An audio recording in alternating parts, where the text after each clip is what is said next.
Okay, so working through Michy's Endgame technique book, chapter 5 is all about bearing off with no contact, and I've recorded a video on what Michy had to say, but this second video is what other people said. So I felt, having done a bit of research on this, there was so much other material out there that I wanted to share with you. So this part 5B is what other people had to say about bearing off again with no contact involved. I'm looking at a number of kind of leading commentators: Justin Noel, Grandmaster, Gary Koscielny, one of the leading figures in the US backgammon, Phil Simberg likewise, and then obviously Michy. There's so much to convey in this video that I'm going to rattle through it at pace, and you'll probably need to pause it, rewind it, and go through it a couple of times. I'm sorry, but there's just so many extra ideas to fit into this short video that I'm going to move it quite quickly through it. So, starting with Justin Noel, and he has this Backgammon University YouTube page, which I find quite useful. And he has one chapter, or one of his videos about rules for a 2-point bear off, or what he really means about it is when you've got two checkers left, and you're hoping to get one more roll, and in that roll, you're going to have to bear off both those checkers. So, where do you leave those checkers for optimal chances of bearing them off? So he comes up with a list of priorities. Priority number 1, never leave checkers on the same point. Priority number 2, if you have a checker on the 6 point, get it off the 6 point. And priority 3, if you're not sure what to do, move the forward checker. So give an example here. So we rolled a 6-1, where we hope to get another roll. So obviously the 6 is forced. What do we do with the 1? Well, we have choices. We can put it on the 3-2, but that confounds this rule about don't leave checkers on the same point. If we roll a 1 next go, 11 chance of rolling, the doubles ones would work. So 10 chances there, it's not going to work. So instead, don't put them in the same point. Now there's only, I think it's only a 2-1 stops us getting off there. So that's the right move. So never leave checkers on the same point. The second thing he would say is, if you have a checker on the 6 point, get it off 6 point. So again, we roll the same 6-1. The 6 is forced. And yeah, we could move that one forward. But according to Justin Noel's rule, instead, we're better off moving that forward. I'm not going to count through each roll to save time. I'm not going to count through each roll and how many possibilities there are next go, but just take it from Justin Noel and from me that gives you more chances of getting your checkers off next time.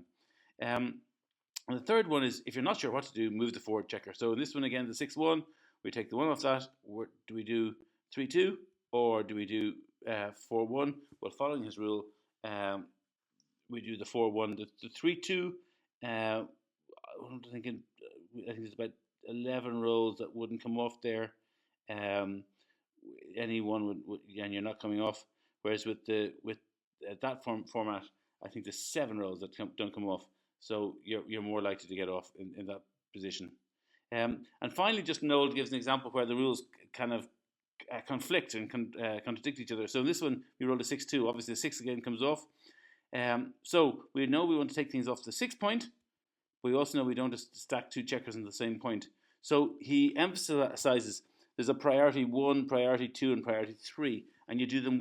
So the first priority is not to leave checkers on the same point, not to get off the 6 point. That's the second priority. So in this situation, rather than stacking the 4 point, we're better off just not having 2 checkers on the same point. That's the first overriding priority.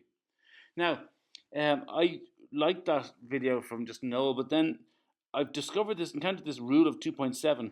I first came across it in the Sunny Florida Backgammon Club lessons with Gary Koscielny, but Michy talks about it, Dan Rivera talks about it, I think Phil Simberg talks about it, and it's a handy little rule for this. We're in the same situation, we've got a couple of checkers left.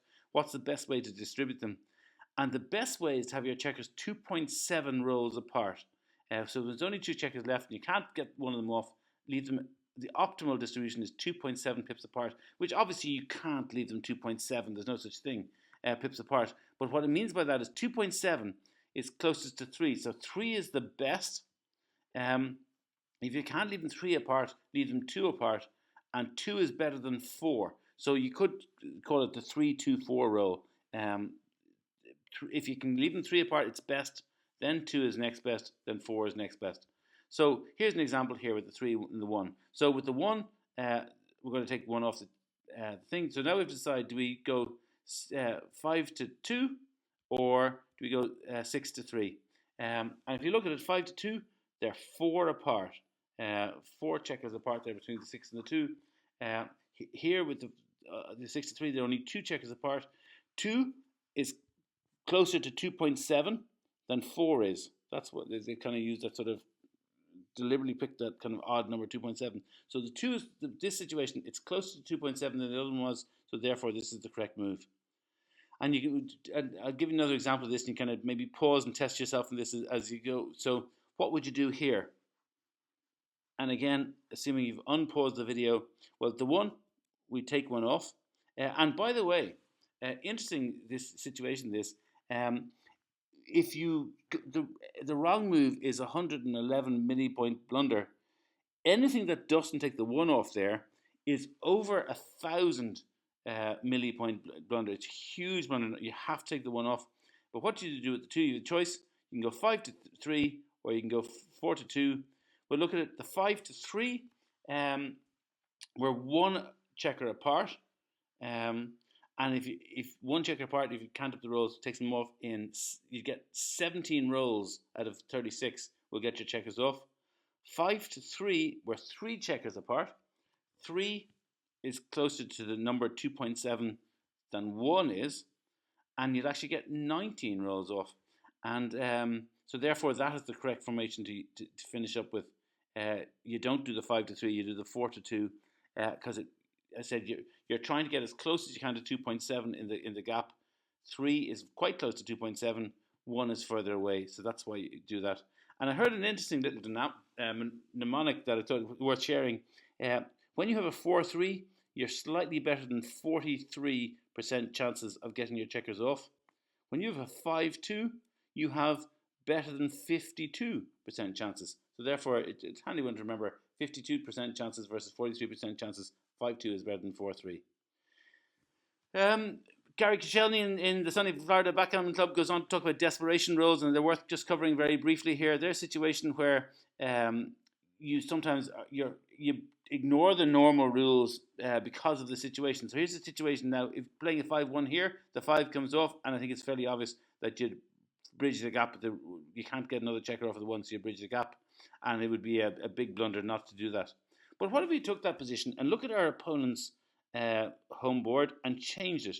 Now our situation is where we're hoping our opponent rolls a 1, and if he rolls a 1, we've got 1 more chance to get all our checkers off. So if we take the 5 off, if we go 3 to 2, well, double 6s, double 5s, double 4s gets us off.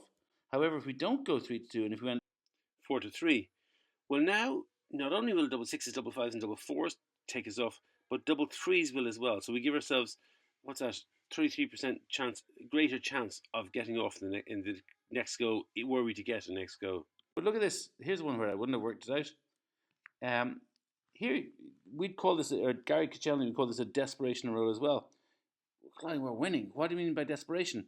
Well, the answer is it's our last chance to get a gammon. So the same thing, going for the gammon here, we're going to get 1 more shot, hopefully, to try and have a go at the gammon. So we go set it up exactly as if it was desperation roll to get things off. So let me give you another test for yourself. A 3 and a 1 in 2 different positions. 3 and a 1 in this position, with looking at our opponent's situation, and a 3 and a 1 where we've got the same structure, but our opponent has a much better home board. Well, let's go through them, assuming that you've paused and now unpaused. With desperate to get the gammon, 3 off, and we take a chance and go 3 to 2, and it would be a error not to. In a very tight race, 3 off and 1 down, absolutely essential we do this. Look at the size of the blunder if we don't do that, because if you think about it, the other option is that our opponent is going to take 2 checkers off, and if we roll any sort of 1, we're screwed. Phil Simberg talks about wastage, and he gives a quick example. And again, I'm going to rattle through this. So a 6-1, 6 is forced. What do you do? Do you move the 6 to the 5, clear from the rear, or do you take 1 down? And the answer is you must take 1 down. If you, I'm sorry, I skipped a slide ahead there, but basically, if you go from the 6 to the 5 and then you roll a 6, it's wasted. The 6 points are wasted. If you leave it on the 6 and you roll a 5, well, all 5 dots in the dice are going to be used. So for that reason, he said, look, leave yourself a situation where you roll a 6, you'll get all 6 points. Now, Michy kicks in. Great seminar I saw a video of in New York at a tournament in 2022. And he comes up with an interesting concept about whether you're ahead or behind in the race. But before I even get to that, he also gives this position, which I think is very uh, educational or instructive. You have a 6 and a 1 to roll. What do? You want to pause and unpause? Well, he said, well, 6 is forced, it has to come off. But also, you take the 1 off as well. And Michy was very strong about this. He was just saying, in his time playing backgammon, if you can get a checker on the ace point off when you roll a 1, it's always, always, always right to do it. Even if you had those big stacks up um, on the 6 point there, doesn't matter. Take the checker off if you can at all. But his really what he was talking about though in the bear off against non-contact, which I thought was interesting. This idea of are you ahead or behind? Generally, when you're behind in a race, you want to try and stack your checkers in the hope that you get a big double and you can clear a whole lot of them off at once. When you're ahead in the race, you want to unstack your checkers because you want a better distribution. Which was an interesting rule. I haven't seen it anywhere else. But Michy kind of went through it, and it really does make sense. So this is the example he gave here. You're in this situation, you're behind in the race, and you roll a 5-1. Well, the 5, you take it off. What do you do with the 1? And the correct play is to go 6 to 5 and stack up those checkers. Because if you get a double 5s now, you're going to get a load of them off. You're not in a desperation situation yet, but stacking up the checkers does allow big doubles, give us a better chance. And he said, take that situation, and now let's just take a look at our opponent's home board. We're going to just give them a few more checkers. So now, after the roll, we're going to be ahead in the race. He said kind of even or we're going to be ahead after this roll. You try to unstack. So the 5 comes off as normal. But what do you do with the 1? And the correct move is to just go 3 to 2. And that's significantly the best move. Just to 3, down to 2. And I was wondering that instead of doing that, if you had went back there and you just did the 2 to the 1, I was wondering, is that how is that just as good? The answer is no. Doing the 2 to 1, it's about 140 millipoint blunder. And the reason I was kind of saying, why is it a blunder? And I realized, well, his rule is unstack, and I haven't unstacked anything. I've just nudged that checker forward. So for that reason, it's worth just bearing in mind that rather than nudging it forward, unstack is the best move to do when you're ahead in the race. Finally, Michy has one last concept that, God, if you really wanted to get to grandmaster level, I think you could take this. It's very kind of advanced, but for completeness sake, having heard it, I'm going to share it with you. He said, when you're coming down towards the end of a bear-off race, just see have you got an even or an odd number of checkers. And again, generally, when you have an odd number of checkers left, try not to waste pips. But when you have an even number of checkers left, try not to waste rolls. And that didn't make sense to me until he showed the example. So just going through the example, we have a 6-3 to roll here. We take the 6 off, and now look, we have 5 checkers left, an odd number of checkers left. So our biggest thing here is not to have wastage, a bit like I talked about the Phil Simberg example a few minutes ago. And therefore, we go 6 to 3 would be wastage. Now if we roll a 6,